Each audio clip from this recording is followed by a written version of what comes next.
que você vai ouvir neste vídeo talvez seja a denúncia mais grave já feita contra o judiciário brasileiro. E não, isso não é teoria da conspiração, não é desinformação, não é boato de rede social. Isso está documentado com nomes, datas, prints, decisões, planilhas e mensagens de WhatsApp. E foi revelado por uma investigação corajosa conduzida pelos jornalistas David Aga e Lee Vieira, publicada pela plataforma Public e pela organização Civilization Works. E o que essa investigação mostra é simplesmente brutal. O Brasil sofreu sim um golpe de Estado, mas não com tanques nas ruas ou militares no poder. O golpe foi dado de dentro do Supremo Tribunal Federal e do Tribunal Superior Eleitoral, com o silêncio ensurdecedor da imprensa, com a cumplicidade do governo e com os aplausos de quem deveria denunciar. Agora, com provas, podemos dizer, os réus do 8 de janeiro foram vítimas de uma perseguição política sistemática. Em 8 de janeiro de 2023, manifestantes invadiram os prédios dos três poderes em Brasília. Houve vandalismo? Sim. Foi um golpe de Estado armado? Não. A maioria dos manifestantes era pacífica. Muitos chegaram depois dos atos. Alguns estavam ali para orar, vender bandeiras ou apenas protestar. O que veio depois foi a resposta mais desproporcional e arbitrária da história recente do nosso país. Prisões em massa, idosos, mães com filhos pequenos, gente sem antecedentes criminais. Todos jogados no mesmo balaio, rotulados como golpistas e terroristas. E quem comandava tudo de seu gabinete era Alexandre de Moraes, ministro do Supremo Tribunal e, na época, também presidente do Tribunal Superior Eleitoral. Um homem com um poder total, investigador, promotor e juiz da causa. O que ninguém sabia, ou pelo menos fingia não saber, e agora foi revelado pelos arquivos do 8 de janeiro, é que Moraes operava nos bastidores uma força-tarefa clandestina, secreta e inconstitucional, digna dos regimes soviéticos. Essa força-tarefa funcionava dentro do Tribunal Superior Eleitoral, mas tratava de casos criminais, o que é ilegal. E operava da seguinte maneira: eles vasculhavam as redes sociais dos manifestantes, classificava cada um com uma certidão digital, e com base nessas certidões, eles decidiam quem ficava preso e quem seria solto. Não importava se a pessoa tinha quebrado algo, ou se ela não tinha cometido crime, ou se tinha vendido algodão doce, se ela estava ali para vender bandeira, nada disso interessava. O que interessava era o que ela postava, curtia ou comentava nas redes. Postou que Lula é corrupto? Positivo. Usou verde e amarelo? Positivo.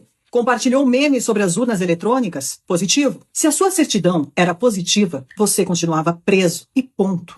A investigação revela os principais nomes por trás dessa operação. Cristina Kuzahara, chefe de gabinete de Alexandre de Moraes, que coordenava os bastidores. Eduardo Talhaferro era chefe da assessoria especial de desinformação do TSE. E Ayrton Vieira, um juiz instrutor do STF, responsável pelas audiências de custódia. E tudo está documentado em mensagens de WhatsApp oficiais. Em uma delas, Ayrton Vieira, que deveria ser imparcial, escreveu em tom sarcástico e cínico que nas audiências de custódia possamos dar a cada um o que lhe é de direito: a prisão. Em outra mensagem, Kuzahara ordena: a PGR pediu liberdade provisória para eles, mas o ministro não quer soltar sem antes a gente ver nas redes se tem alguma coisa. Ou seja, as prisões estavam sendo mantidas de forma ilegal, enquanto a equipe de Moraes, ou melhor, a Gestapo de Moraes, vasculhavam as redes sociais dos presos. Um dos casos mais absurdos é de um vendedor ambulante, Ademir Domingos Pinto da Silva. Foi preso mesmo sem ter participado da invasão. Ele estava lá só para vender bandeiras e foi classificado como positivo por tweets de 2018 criticando Lula e o PT. Ele passou 4 meses na prisão e agora ele usa tornozeleira eletrônica. Uma mulher foi classificada como positiva por compartilhar uma petição com 0 visualizações. A pastora Marisa Lobo, de São Paulo, foi condenada a 17 anos de prisão por ter ido rezar em Brasília. A aposentada Vildete da Silva Guardia, de 74 anos, foi presa por engano. Depois de 21 dias e um sangramento intestinal, ela foi libertada. Os dados ilegais e o sistema paralelo para identificar os manifestantes, a equipe de Moraes acessou bancos de dados sigilosos, e esse é o ponto gravíssimo. Ele acessou a GestBio, que é a biometria facial e impressões digitais de todos os eleitores do Brasil. Ele acionou a Receita Federal, ele acionou a RENAC, que é o cadastro de motoristas, tudo isso sem ordem judicial. Esses dados foram cruzados com postagens e redes sociais para montar dossiês secretos. Foram emitidas 1.398 certidões. Quem tinha certidão positiva, mesmo sem ter cometido crime, continuava preso. Através dessa denúncia, juristas de peso se manifestaram. Marco Aurélio de Mello, o ex-ministro do STF, disse que essas são penas de assassinos e não de manifestantes. O especialista em liberdade de expressão, André Marcília, escreveu que o mesmo órgão que julga está produzindo as provas, e isso é autoritarismo. Ives Gandra Martins, grande jurista, disse que Moraes criou uma força de repressão que a Constituição jamais previu. A gravidade do escândalo rompeu as fronteiras. O governo dos Estados Unidos, que já sabia de tudo isso, sancionou Alexandre de Moraes por violações de direitos humanos. Donald Trump aplicou uma tarifa de 50% sobre exportações brasileiras, em resposta ao processo político contra Bolsonaro e pessoas inocentes. Lula respondeu dizendo que o Brasil é soberano. Mas os arquivos, senhor Lula, provam que a soberania popular foi sequestrada por dentro das instituições. Esta é a maior denúncia já feita contra o sistema de justiça brasileiro. É um verdadeiro escândalo. As revelações contidas nos arquivos do 8 de janeiro não são apenas constrangedoras, devastadoras, elas são criminosas. Pela primeira vez, temos provas documentais com nomes, datas, ordens internas de que o Supremo Tribunal Federal e o Tribunal Superior Eleitoral operaram como braços de um projeto de poder e não como garantidores da Constituição. Alexandre de Moraes, mesmo sancionado pelo governo dos Estados Unidos sob a lei Magnitsky por violar direitos humanos de cidadãos brasileiros, segue exercendo suas funções como se nada tivesse acontecido.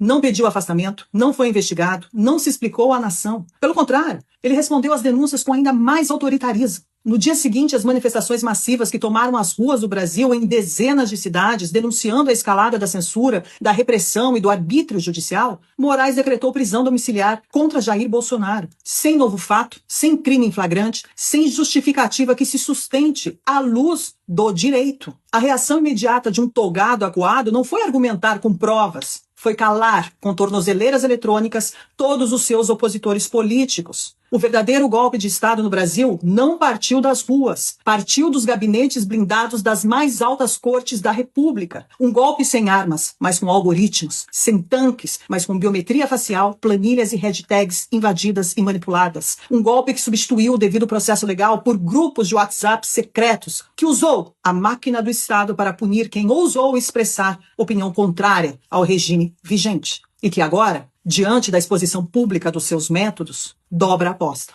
com mais censura, mais retaliação e perseguição ainda mais aberta. Quando o magistrado sancionado internacionalmente e por práticas autoritárias ainda concentra poderes investigativos, punitivos e censórios, sem qualquer mecanismos de freios e contrapesos, já não se trata mais de um problema jurídico. Trata-se de uma emergência civilizacional.